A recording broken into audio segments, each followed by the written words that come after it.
There was once a Christian priest who lived on a house by the beach. One day he woke up, and the local Boy Scouts came knocked on his door and said, "Hey, a big storm is coming." They're saying it's gonna flood out the entire area. It's gonna destroy homes. It's gonna do lots of things. We gotta get you out of here. And the priest says, "Oh no, my child, I am a God praising man. My God will protect me." And the kid said, "Okay, we don't think you're right." And then they leave. Then the parents of the Boy Scouts come back and say, "Hey, you told our kids to not worry about it. We really think you should get out of here." They say it's going to be a horrible storm. It's going to wipe away your house. You'll die. And he's just like, "No, thank you. I am a God praising man. I'll be fine." Then next, and then of course it starts raining, and it floods so bad the whole first floor of his house is gone. He's hanging out on the roof of his house, and the Coast Guard trying to fly in, come get him. They're saying, "Hey, we got to get you out of here, man." And he's just like, "No, I am a God praising man. My God will protect me. I do not need your help. Thank you." And then, of course, the storm gets worse, wipes away the old man, or the priest, rather. I'm sorry, I just pictured him as an old man. Wipes away the priest, and priest dies. Priest dies, he goes to heaven, and says, "God, why'd you do that? I'm a God praising man." And God looks down at the priest, and he goes, "I know, and that's why I sent the Boy Scouts, their dads, and the Coast Guard." And I like that. I like that little parable there because it's the moral of the story is, what if God does not work in mysterious ways? And I think that's a very interesting perspective that a lot of people don't think of. What if God does not work in mysterious ways?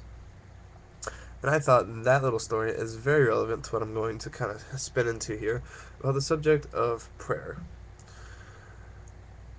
I'm Ace Car Bernard, and today I'm going to pose the question, why pray?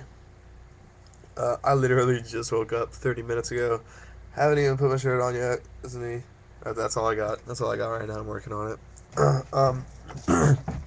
As a former Christian, one of the things that I was always confused about was prayer. Excuse me, I'm cold. It seemed that if you were asking God for something and God already knew what was going to happen and already had a plan set, that it would just seem futile to ask. Like, if I buy my kid a red bike for Christmas and he asks for a Nintendo 64, he's getting a red bike no matter what he asks for. I'm sorry, that's just me.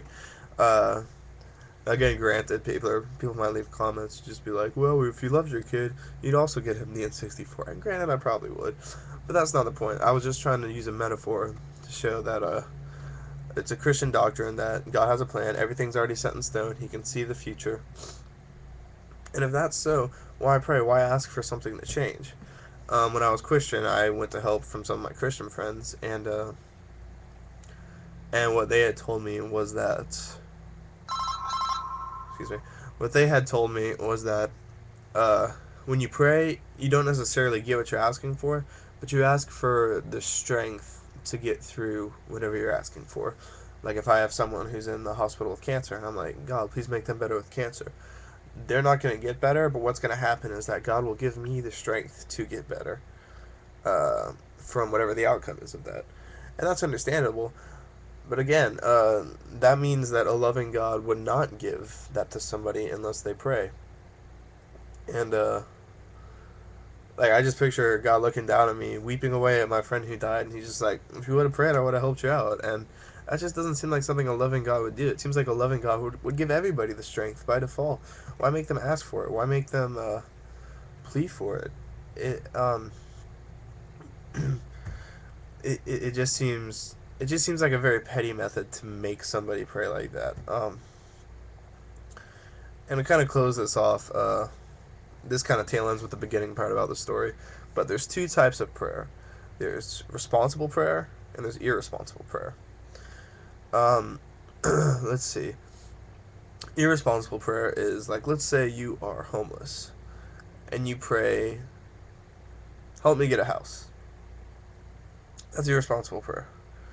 Now let's say you're homeless and every night you pray, "Hey God, I'm planning on cleaning myself up. I'm planning on getting a job. I'm planning on getting that money, making a down payment on an apartment, and using that to go do this, and maybe a little bit of help along the way would be nice.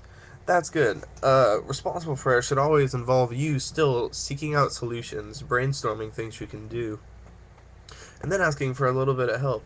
That seems like it's much more productive if you already have your thing in place. Like, cause it just seems like it's too easy with prayer to get lazy to just say, "Help me out, give me a house." Um, yeah, like that's not gonna happen. That like you need to still take precautions in order to get that. So, bullet points for today. Why pray? Really think about that. Leave me some questions. Again, I I'm not. I'm an averagely smart dude. I know a lot of you guys. YouTube's a fairly smart community most of the time.